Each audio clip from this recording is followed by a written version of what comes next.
Hello friends, welcome back to my YouTube channel. आप सभी का मेरे यूट्यूब चैनल पे दोबारा स्वागत है MK फाइल्स बाय मयंक। आज जो मैं फाइल ओपन करने जा रहा हूँ वो है केतन अग्रवाल का मर्डर केस। आप सभी ने सुन ही लिया होगा, जो अभी न्यूज़ फैल रही है कि सिया ने अपने होने वाले हस्बैंड का मर्डर कर दिया। तो केतन अग्रवाल पुणे के ही रहने वाले थे और उनका जो फैमिली बैकग्राउंड था वो भी बहुत स्ट्रॉन्ग है और बहुत ही अच्छा बिजनेस है उनके फादर का, रियल एस्टेट का। तो शुरू करते हैं केतन अग्रवाल से, जो वो अपने फादर का बिजनेस ज्वाइन करते हैं। तो बिजनेस उनके फादर का बहुत ही अच्छा होता है, रियल एस्टेट का बिजनेस होता है उनके फादर का। बहुत ही अच्छा खासा मुकाम पे वो बिजनेस होता है। सक्सेस ग्रुप के नाम से उनकी एक फर्म है। तो रियल एस्टेट में बहुत ही अच्छा खासा नाम था उनके फादर का। तो फादर बोलते हैं अपने बेटे से, केतन अग्रवाल से, कि तुम अब मेरा बिजनेस ज्वाइन करो। तो वो अपना बिजनेस ज्वाइन कर लेते हैं केतन अग्रवाल 26 साल की उम्र में। तो केतन अग्रवाल और सिया गोयल ये दोनों ही पुणे में, इन दोनों की फैमिली पुणे में ही रहती थी। सिया गोयल की फैमिली में जो बिजनेस था उनके फादर का वो भी बहुत अच्छे स्केल पे था और केतन अग्रवाल के फादर का जो बिजनेस था वो भी बहुत अच्छे स्केल पे था। केतन अग्रवाल के फादर का बिजनेस रियल एस्टेट, जो कि मैं आपको ऑलरेडी बता चुका हूँ कि रियल एस्टेट में बहुत ही अच्छा खासा मुकाम हासिल कर रखा था उन्होंने। और इसी के साथ सिया गोयल के फादर का भी बिजनेस ड्राई फ्रूट्स का कहा गया है कि ड्राई फ्रूट्स का उनके फादर का बिजनेस है, बहुत ही अच्छे स्केल पे है और दोनों ही करोड़ों रुपए की आसामी थे और दोनों ही फैमिली बहुत ही अच्छे बैकग्राउंड से थी और बहुत ही अच्छी खासी रिच थी फैमिली दोनों की। केतन अग्रवाल के फादर और सिया गोयल के फादर ऑलरेडी दोनों को एक दूसरे को जानते थे दोनों, और दोनों की दोस्ती, शायद सुनने में जो आ रहा है, दोनों की दोस्ती ऑलरेडी 35 साल पुरानी दोस्ती थी। तो सिया गोयल जब अपने कॉलेज के दिनों को एंजॉय कर रही थी, अभी उनका एक बॉयफ्रेंड ऑलरेडी रह चुका था जिसके साथ उनका ब्रेकअप हो गया था। Planning this whole wedding for the last 4 months and meeting has been there at every step of the way.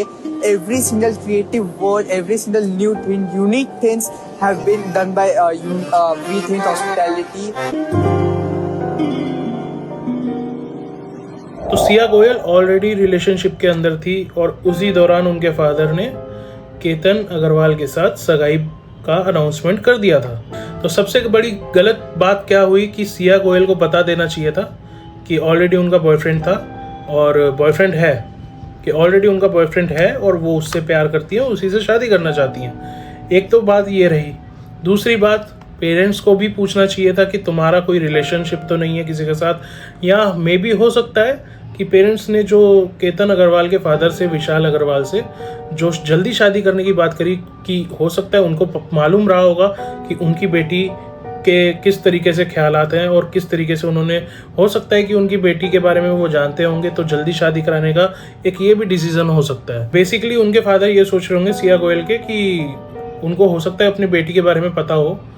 तो हर फादर ये सोचता है कि अगर शादी करा देता हूँ अपनी बेटी की, तो हो सकता है सारी चीज़ें भूल भाल के अपनी फैमिली में बिजी हो जाएगी। तो ये सबसे बड़ी गलती होती है हर पेरेंट्स की, जो ये सोचते हैं कि मैं अपने बेटी की शादी करा देता हूँ या अपने बेटे की शादी करा देता हूँ, ये सोच के कि अगर वो ऑलरेडी किसी रिलेशनशिप में है कि उसकी ज़बरदस्ती शादी करवा भी दूँ तो वो भूल जाएगा। हर कोई नहीं भूल पाता।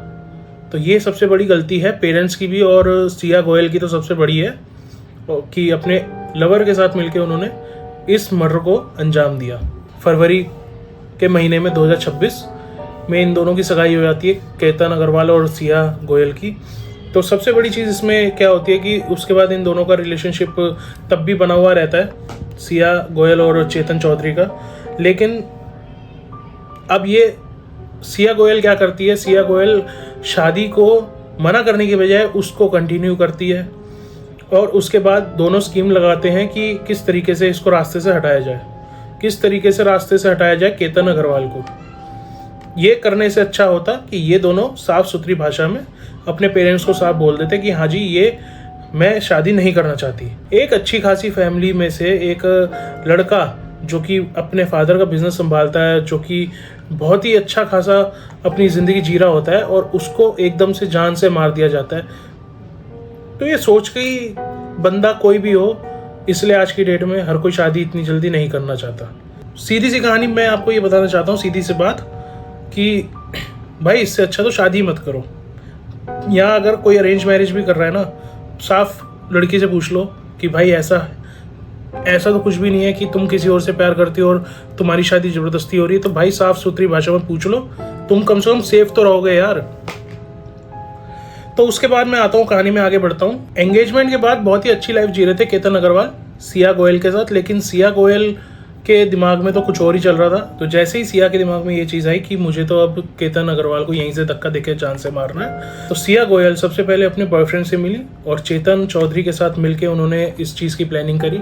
फिर जिस दिन उनका बर्थडे था उससे एक दिन पहले वो अपने साथ केतन अग्रवाल को और अपने बॉयफ्रेंड उनके पीछे पीछे चल रहा था और सिया गोयल और केतन अग्रवाल साथ में चल रहे थे।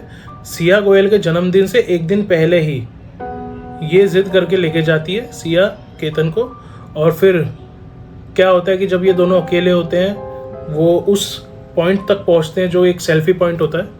उस पॉइंट तक पहुंचने के बाद कुछ टाइम तक ये सेल्फी वगैरह लेते हैं, लेकिन उसी दौरान बॉयफ्रेंड आ जाता है चेतन चौधरी, सिया का बॉयफ्रेंड। फिर दोनों के दोनों वहाँ से धक्का दे देते हैं केतन अग्रवाल को और यहीं पे उनकी मौत हो जाती है। फिर बाद में बहुत रोना धोना होता है, नाटक करते हैं, सिया गोयल नाटक करती है बहुत सारा कि लोगों को दिखाती है कि उनकी गिर के मौत हो गई। लेकिन जब पुलिस ने छानबीन करी तो पुलिस ने बहुत कुछ खुलासे किए।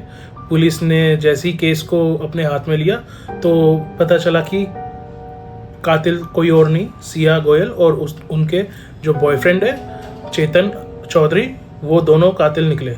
तो ये बात मैं पेरेंट्स के लिए कहना चाहूँगा कि बच्चों को थोड़ा सा इस तरीके से फ्रीडम दीजिए कि वो आपको अपनी मन की बात बताने से बिल्कुल ना चूके, उनको आपसे डर ना लगे अपनी मन की बात बताने में। क्योंकि जो अभी का माहौल चल रहा है ना, पेरेंट्स से बच्चे शेयर ही नहीं करते हैं कि उनके दिमाग में मानसिक संतुलन की स्थिति क्या है। और पेरेंट्स को ये जरूर होना चाहिए कि उनको अपने बच्चे की मानसिक स्थिति पता होनी चाहिए कि वो क्या कर रहा है, क्या सोच रहा है अपने मन में। अगर उनका मन बच्चों का नहीं है शादी करने का तो बिल्कुल फोर्स ना करो, बिल्कुल फोर्स मत करो शादी के लिए, क्योंकि अगर शादी ज़बरदस्ती कराई जाएगी तो ऐसे ही केस सामने नज़र आएंगे। या फिर अगर मान लो मर्डर नहीं भी हुआ तो सारी ज़िंदगी लड़ाई झगड़े चलते रहेंगे। तो इन सब से अच्छा है कि शादी मत करो। अगर आपका मन है शादी करने का तो शादी करो।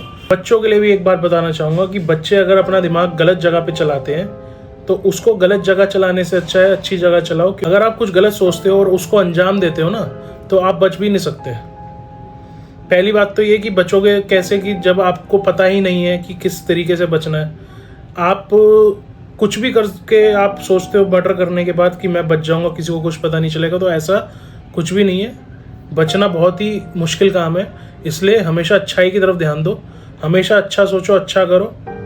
और जितने भी व्यूवर्स ये मेरी वीडियोस देख रहे हैं ना, मैं बच्चों को भी ये बताऊंगा, अगर बच्चे भी देख रहे हैं और बड़े भी देख रहे हैं तो बड़ों को भी फ्रीडम देनी चाहिए बच्चों को, और उनकी विचारधारा समझनी चाहिए बच्चों की कि बच्चे क्या सोचते हैं, क्या उनको जीवन में चाहिए और वो पेरेंट्स से एक्सपेक्ट क्या कर रहे हैं।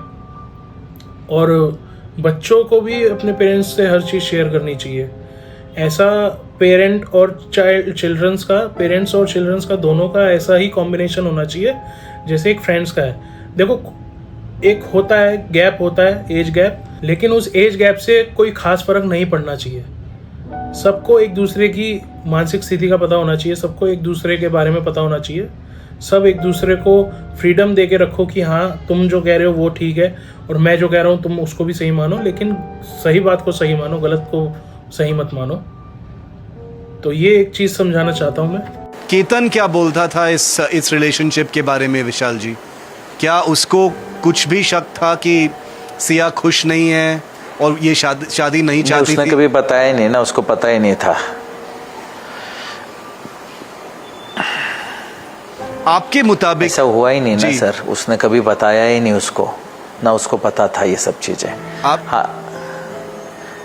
हाँ कभी कभी उसके फ़ोन बहुत वेटिंग आते थे तो वो मेरे को बोलता था कि पापा उसके फ़ोन बहुत वेटिंग आते। जब केतन सिया को कॉल करता था तो उसका फ़ोन बिजी आता था, हमेशा वेटिंग पे रहता था। तो उसको शक हुआ कि कोई और है सिया की लाइफ में, ऐसा कुछ कहा केतन ने आपसे? हाँ ऐसा नहीं कहा नहीं, सिर्फ वो बोलता था बहुत वेटिंग आता है तो किससे बात करती है इतना। उसने उसको पूछा भी था तो बोले दोस्त है, दोस्तों के फ़ोन आते हैं ना तो उनसे भी बात करना पड़ता है। विशाल जी, सिया और चेतन अब अरेस्ट हो चुके हैं, उनको क्या सज़ा होनी चाहिए आपकी तरफ से? सर मेरा तो अभी भी मेरा न्याय पे, अपने भारत के न्याय व्यवस्था पे पूरा विश्वास है और मैंने अभी भी उनसे रिक्वेस्ट की है और मैं बाकियों से भी रिक्वेस्ट करूंगा कि इसके पूरे पहले जड़ में जाए, धागे दोरे निकाले कि इसमें और किसी का हाथ है क्या नहीं।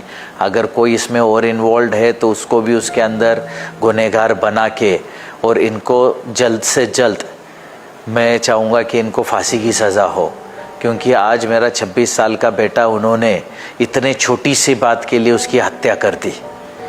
अगर शादी नहीं करनी थी तो ये कोई बहुत बड़ी चीज़ नहीं है सर, 1 सेकेंड में कैंसिल हो सकती है।